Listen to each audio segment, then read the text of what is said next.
Hi friends, today we are going to learn the poem Ozymandias, which is there in the syllabus of Class 10 CBSE.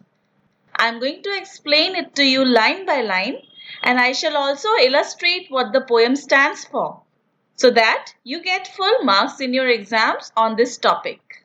Let's begin.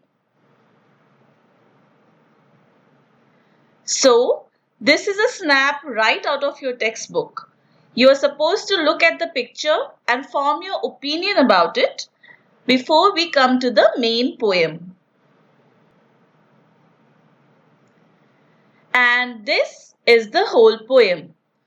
This poem was written by Percy Bysshe Shelley of England. It got published in the year 1818 and it is in the form of a sonnet, that is a poem of 14 lines.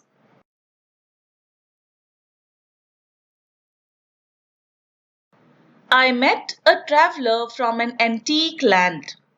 The poet starts the narrative that he met a traveller from an antique land. The word antique means old or ancient. The rest of this poem is from the viewpoint of the traveller. This point is clear from the second line, which begins with who said. The traveller said.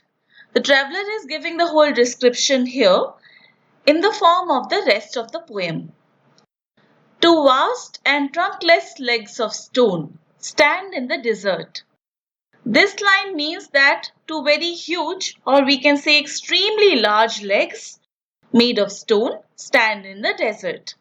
They are trunkless, meaning the upper body is missing. Near them on the sand, half sunk, a shattered visage lies. So beside those legs, there lies a half sunk face. Sunk means it is partially inside the sand. Visage means face, and it is shattered, meaning small pieces are missing from the face. The next line describes the expression on the face, whose frown and wrinkled lip and sneer of cold command. These lines say that the face has a frown on it. Look at the smiley on your screen to understand this expression. Frown is a facial expression when one furrows his brows. Frown along with a wrinkled lip and a sneer. Now, when one has a sneer, it means that one has a low opinion of or little care for the other at whom the sneer is directed. It is an expression of scorn or contempt or hostility for others. To emphasize the sneer, the poet uses the description cold command, which implies an uncaring, dominating nature full of arrogance. The poet is slowly building the description of the person who is the subject of this statue. We can infer that the expressions on the face point to the fact that he was a king or some kind of dictator who held a command or control over others. Sixth line reads, tell that is sculpture well those passions read. Means that the sculptor of that statue or the one who carved that huge, now broken statue could very well read and was fully aware of the passions or expressions on the face. That's how the sculptor could carve them so accurately. Which yet survive, stamped on these lifeless things. The line means that the memory of these expressions or emotions is stamped on the stone face and still survives or exists on the lifeless statue, even though both the sculptor and his subject are now dead. Next line, the hand that mocked them and the heart that fed. This line is a tricky one, so we will have to read it in context of the line that immediately goes before it. We were talking about the expressions on the face which depicted scorn and contempt. Now the current line says that these expressions tell us about the sculptor of the face, the hand that mocked them. Means the hands of the sculptor that copied these expressions onto the stone face. Or it could even mean that the hands of the sculptor made fun of the expressions by carving them exactly on the face. The word mock has two meanings, you see. And well, the heart that fed. The heart here refers to the heart of the emperor, which fed on such emotions of superiority and arrogance, of ruling its subjects with a cold command. The emotions which the sculptor could clearly see through and mock on the stone face through his hands.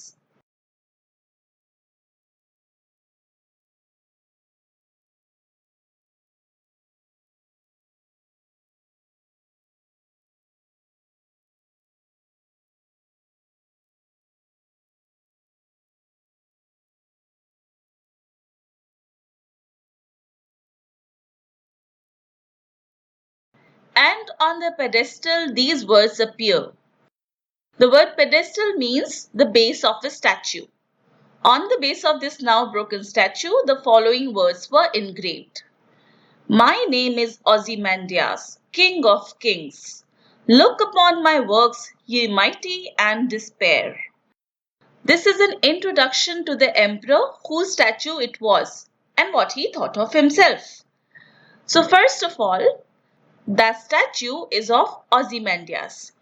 He calls himself the King of Kings. This inscription suggests that Ozymandias is arrogant, or at least that he has grand ideas about his own power. He further boasts about his works, but we know that now only two huge legs and the shattered face of what once must have been a statue remain. The so-called works have been destroyed over time. So these words of Ozymandias are ironic. They speak of something, whereas the reality is quite different. Also, he uses the word mighty. This line is addressed to the powerful people of his times and times to come. And Ozymandias tells such people who look at his figure to despair, which means to lose hope. Ozymandias' statue was intended to project his greatness, so he advises any mighty ruler to despair, because according to Ozymandias, they can't surpass his glory and power. The last lines of the poem are, nothing beside remains, round the decay of that colossal wreck. These lines mean that nothing else is left. Only the broken parts of the colossal or very huge statue, which is now a complete wreck. The word wreck means that statue or structure has been destroyed and severely damaged. Boundless and bare, the lone and level sands stretch far away, which means as far as eyes can see, there are the lonely sands surrounding this huge wreck. Sands which are boundless, or we can say limitless and bare, meaning without much habitation. This means the statue lies in a desert wasteland. This poem is a powerful statement about the insignificance of human beings to the passage of time. Ozymandias is also a metaphor to the ephemeral or short-lived nature of political power. In case you want to understand some common figures of speech like simile, metaphor, irony, etc., do watch my videos on figures of speech. On my channel, they are very popular among high school students.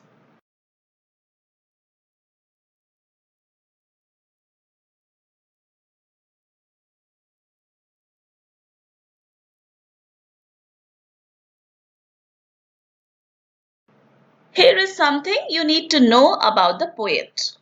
The son of a rich Tory squire, Percy Bysshe Shelley was educated at Eton and then sent to Oxford. Shelley came under the influence of revolutionary ideas of the English philosopher William Godwin, whose daughter, Mary Godwin, he ultimately married. In 1818, Shelley left for Italy. He drowned in the Bay of Spezia in 1822.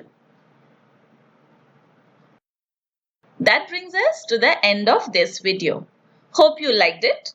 Subscribe our channel and stay tuned for more such videos. Thank you.